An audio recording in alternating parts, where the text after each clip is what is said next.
So yun guys, so kanyang alarm ay iwan kapag hindi siya nag-drain.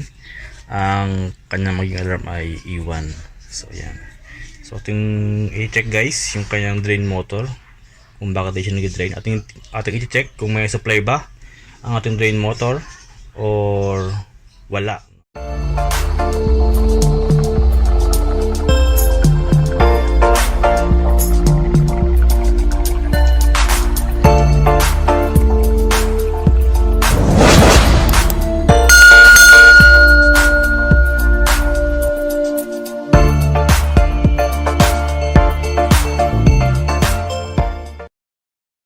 Isang problema, so nasa rinse tayo, dapat ay nag-drain na siya, and pero walang drain na lumalabas, walang tubig na lumalabas sa drain niya. So yun guys, so walang tubig na lumalabas sa kanyang drain, which is dapat ay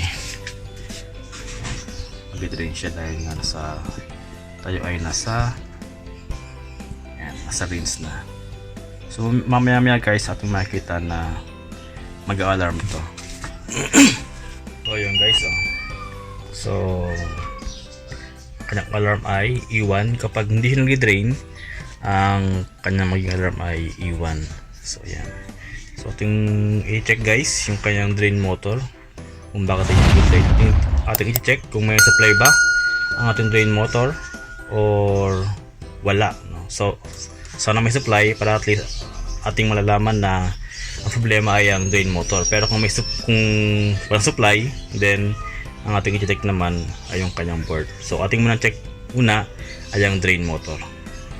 So ating palang unang alisin yung laman ng ating washing machine. So okay guys, atin nang natanggal yung laman. So itubig na lang. Atin siya ngayon manual drain. Atin siyang bubuksan ngayon sa kanyang ating bubuksan yung kanyang likod. Ating tanggal yung pinakalaman niya at atin lang i-drain yung kanyang tubig para makagawa tayo ng maayos. Yan. So aking binuksan yung likod niya. Ito yung ating drain motor. So para ating ma-drain, ating itulak ito. Yan. Atin siyang i-push. Yeah.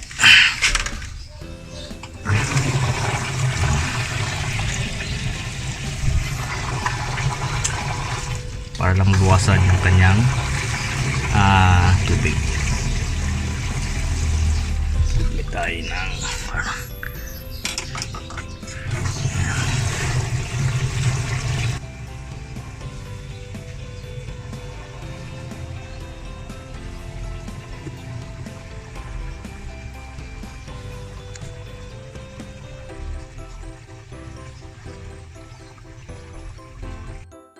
so yun guys, natin na-drain yung tinatubig niya. Ayan. So atin na ngayong i-check yung kanyang pinaka-drain motor. So okay guys, ating i-test, ating i-check muna yung kanyang pinaka-supply kung mayroon siyang supply ng voltage.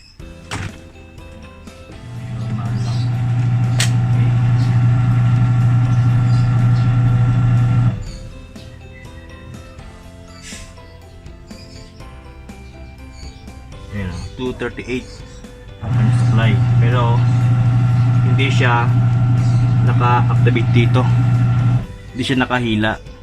So ating makikita na problema ay ang kanyang drain motor.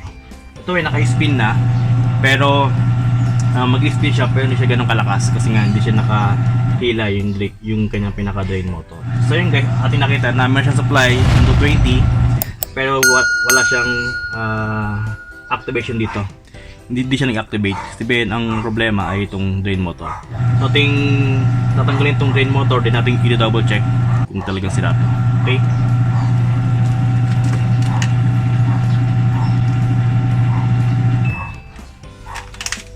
Atin siyang i-pull out.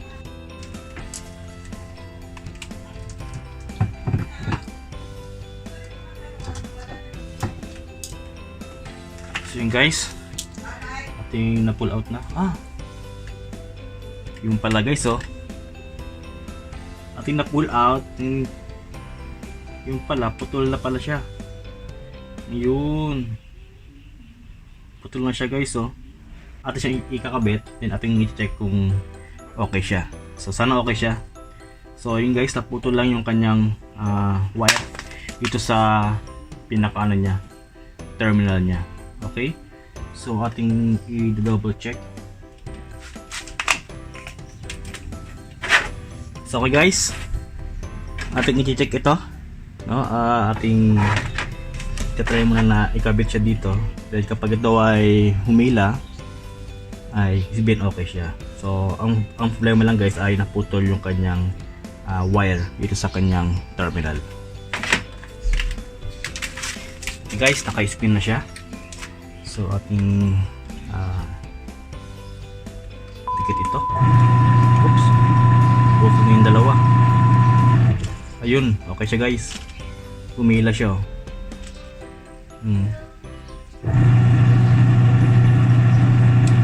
So ito guys, mukhang talagang naputol na yung isa. Talagang mukhang luma-luma na rin yung wire nito. Okay, ito pa guys, ito siya.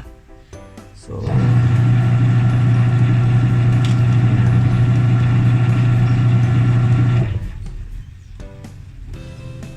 okay siya guys. Okay, so atin ang patayin. Okay guys, ngayon guys ay ating hihinangin yung pinaka-contact dito. So nakapatay na yung ating washing machine. So atin lang hihinangin yung kanyang pinaka-wire papunta ng kanyang drain motor.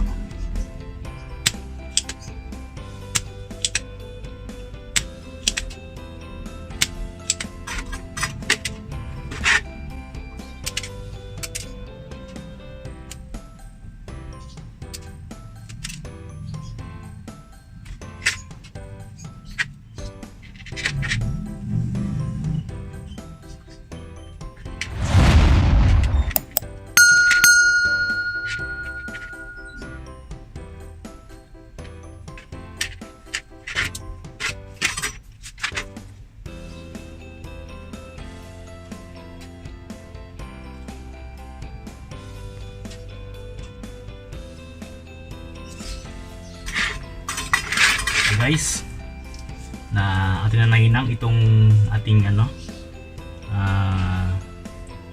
drain motor. So the next ay atin siyang ikakabit at ating i-test kung mag-okay na itong ating drain motor. So guys, ating i-test kung okay na.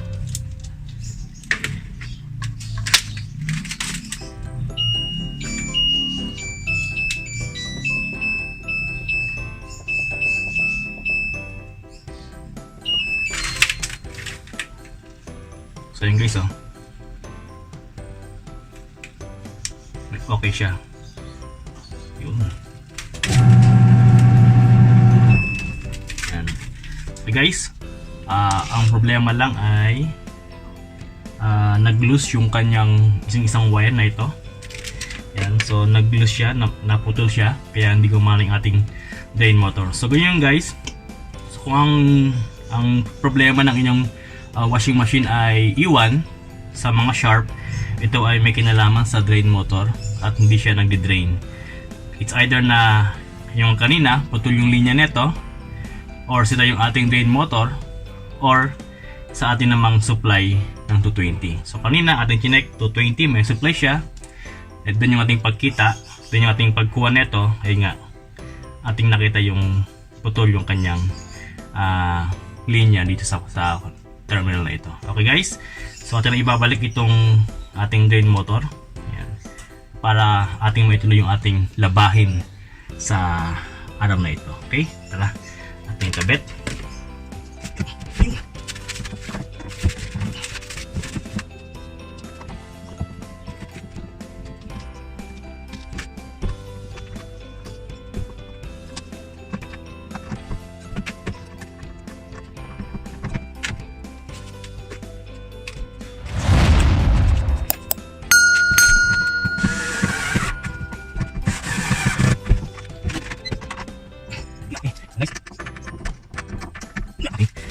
Ito ang ikabit. kanyang cover.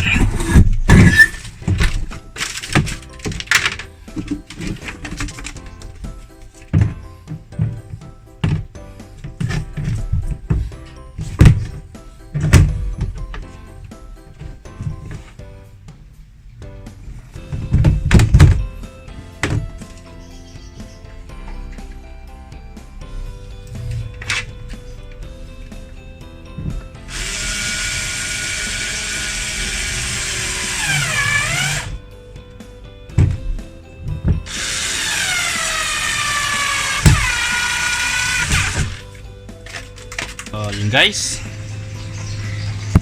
okay na siya, ayos, nag-drain na siya guys. So nawala na yung iwan alarm niya at gawin natin yung sira. So naputol lang pala yung kanyang pinaka wire doon sa kanyang train motor. So okay guys, kung inyo nagustuhan yung ating vlog ngayon ay kindly like, share and subscribe na rin para sa ating pang mga bagong video na paparating. And so yan, okay na guys yung ating ginawa. So shout out kay Sir Picks and Review, yan siya, YouTube channel. So okay guys, so okay na yung ating ginawa. Tuloy ang labahan.